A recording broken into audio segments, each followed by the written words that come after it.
Thank you. Good luck. Thank you so much for giving me this opportunity, Mr. Madio Ope, to meet with our students.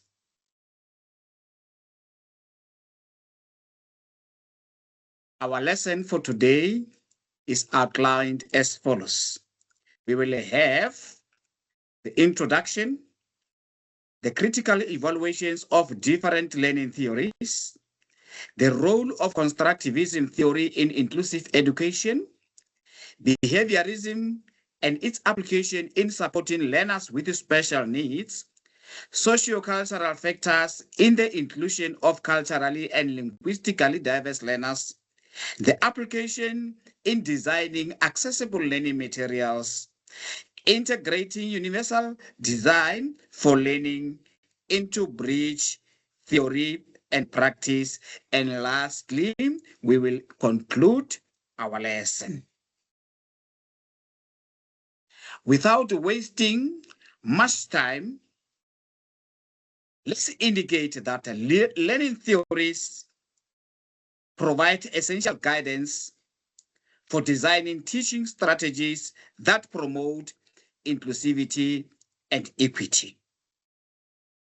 And constructivist theory, as championed by Piaget and Vygotsky, supports inclusive education by encouraging learners to build their understanding through interaction, exploration, and reflection. And this theory promotes students' agency, collaboration, and the use of prior knowledge, all of which are critical in multicultural and diverse classrooms. And it also aligns well with the differentiated instruction and inquiry-based learning, which are valuable for accommodating varied learning needs. And as for social cultural theory, this is a branch of constructivism, which further emphasizes the role of culture, language, and social interaction in learning, which is particularly important in context with linguistic and cultural diversity, such as South Africa. And these theories empower learners from marginalized backgrounds by validating their experiences and encouraging inclusive dialogue as well as participation. And let's look at the role of constructivism theory in inclusive education. So we're saying constructivism plays a pivotal role in inclusive education by emphasizing that learners actively construct knowledge through interaction with their environment, prior experience, and social collaboration.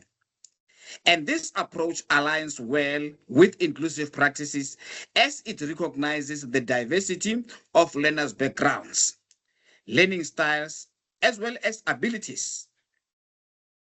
And we're saying in constructivist classrooms, teaching is learner-centered, allowing for scaffolding, collaborative learning, and differentiated instructions, which are essential for accommodating learners with disabilities, language barriers, and varied cognitive abilities.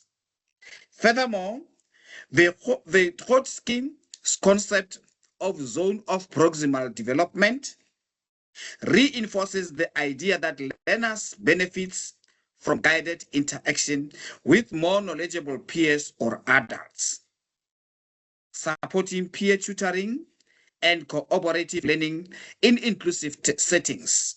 However, constructivism also demands that teachers are skilled in adapting content to individual needs and facilitate learning environments that are flexible and responsive. And when effectively implemented, constructivism not only promotes a deeper understanding, but also affirms each learner's agency and voice, thereby fostering both inclusion and equity. And now let's focus on behaviorism and its application in supporting learners with special needs. We're saying behaviorism as a learning theory focuses on observable behaviors and how this can be shaped through reinforcement, repetition, and condition. This approach has significant relevance in supporting learners with special needs, particularly those who benefit from structure, routine, and clear expectations, such as learners with autism spectrum disorder and intellectual disabilities. Through techniques like positive reinforcement, token economies, prompting, and shaping, educators can encourage desired behaviors and reduce disruptive ones. For instance, rewarding a learner with autism for completing a task may increase task engagement and reduce anxiety in the classroom. And behaviorism emphasis on consistency and repetition also helps in the development of life skills and academic routines in special needs education. As we continue, we say, despite its practical strengths, behaviorism has limitations in promoting deeper cognitive engagement and learner autonomy. And critics argue that it can lead to rote learning and overdependence on external rewards rather than fostering intrinsic motivation. Nevertheless, we used as part of a broader multi-theoretical approach. Behaviorism can play a foundational role in building learning readiness and managing behavior, which are essential first steps towards inclusive participation. And in inclusive classrooms, combining behaviorist strategies with more holistic learner-centered approaches ensures that learners with special needs receive both support and empowerment they require to thrive. And now let's focus on the socio-cultural theory and the inclusion of culturally and linguistically diverse learners. We're saying socio-cultural theory is grounded in the work of Lev Vygotsky, which emphasizes the central role of social interaction, cultural context, and language in the learning process, making it particularly valuable for the inclusion of culturally and linguistically diverse learners. And according to this theory, learning occurs first on a social level, that is the neuropsychological, before becoming internalized, that is neuropsychological. This highlights the importance of collaborative learning and dialogue in the classroom. And for CLD learners, socio-cultural theory encourages the use of learners' home language and cultural backgrounds as assets rather than deficits, thus affirming their identities and enhancing their engagement and comprehension. Practices such as scaffolding, peer learning, and culturally responsive pedagogy align well with this theory. That is, allowing teachers to bridge the gap between learners' prior knowledge and new content. Furthermore, incorporating multilingual resources and contextualized examples fosters more equitable learning opportunities. However, implementing Implementing this theory effectively requires teachers to possess cultural competence and a deep understanding of learner socio-linguistic realities. When applied thoughtfully, socio-cultural theory not only supports language developments and academic success, but also promotes inclusive, affirming environments that respect and leverage diversity as a strength. And let's look at the application of cognitivism in designing accessible learning materials. So we're saying cognitive as a learning theory emphasizes the mental processes involved in acquiring, organizing, and using knowledge, focusing on how information is perceived, processed, stored, and recalled. Therefore, this theory is particularly useful in designing accessible learning materials for inclusive education, as it supports strategies that cater to diverse cognitive needs, such as learners with dyslexia, attention deficits, or memory challenges. And applying cognitivist principles involves organizing content in logically structured formats. This is possible by using scaffolding techniques, visual aids, advanced organizers, and chunking of information to enhance processes and retention.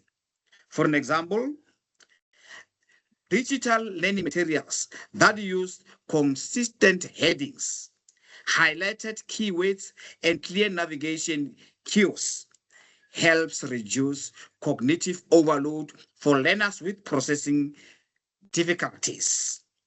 And cognitivism also supports the use of multimodal resources, whereby we combine text, audio, and visuals, which is essential for universal design for learning and ensuring equitable access in online and distance education context. Moreover, providing timely feedback and opportunities for rehearsal aligns with cognitive strategies that reinforce learning.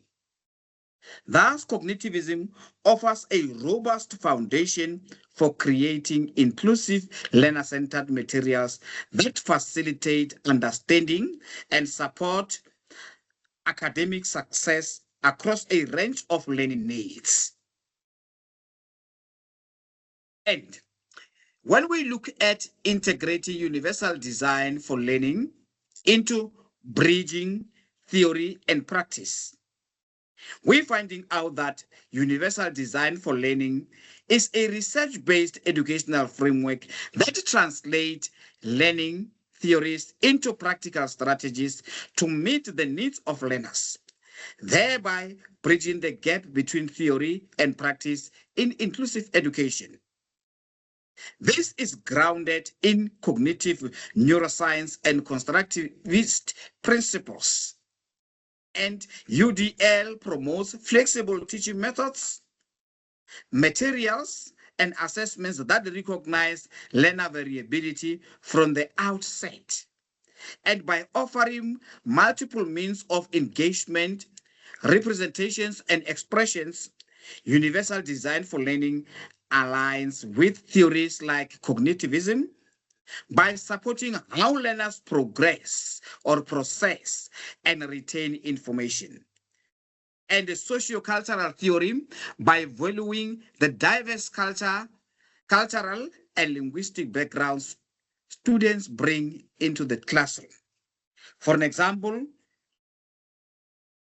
providing visual, auditory, and interactive content not only accommodates learners with disabilities, e.g., visual or auditory impairments, dyslexia, but also supports second language learners and students with different cognitive strengths. Therefore, we're saying the universal design for learning emphasis on proactive planning ensures that barriers to learning are anticipated and minimized rather than retrofitted. However, effective implementation requires adequate training, resources, and institutional commitment. When applied strategically, UDL serves as a dynamic tool that operationalizes inclusive learning theories by making classrooms more equitable, accessible, and responsive to all students' needs. And in conclusion, we're saying the exploration of constructivism, behaviorism, social cultural theory, cognitivism, and universal design for learning demonstrates that inclusive education thrives when multiple theoretical perspectives are integrated to address learner diversity holistically. Therefore, constructivism affirms learner agency and collaboration.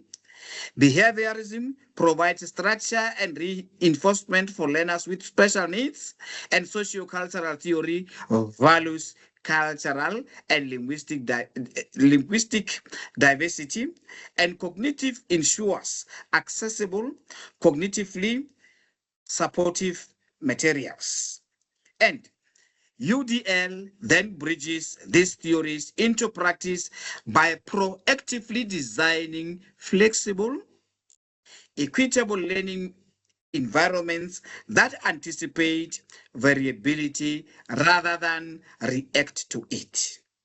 Together, these frameworks highlight that inclusive education is not the application of single theory, but the strategic synthesis of complementary approaches, enabling schools to foster equity, participation, and success for all.